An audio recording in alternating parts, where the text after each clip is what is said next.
চাঁদ রাত সবাই বাড়ি যাচ্ছে, তার মধ্যে আমি যাচ্ছি অফিসে নারায়ণগঞ্জে।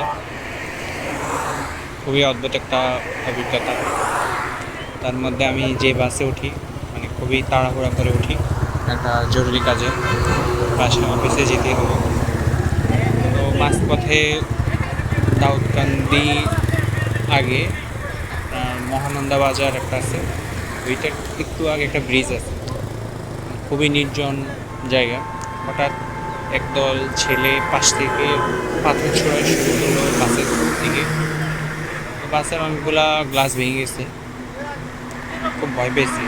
এরকম অভিজ্ঞতা কখনো হয়নি যে পাথর ছোড়া বা এত রাতে এরকম পরিস্থিতি। যাই হোক, তারপর আলহামদুলিল্লাহ সুস্থ আছি, সমস্যা হয়নি।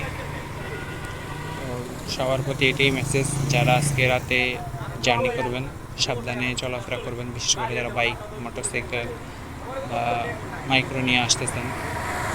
সমস্ত নির্জন জায়গায় কিছু লোক আছে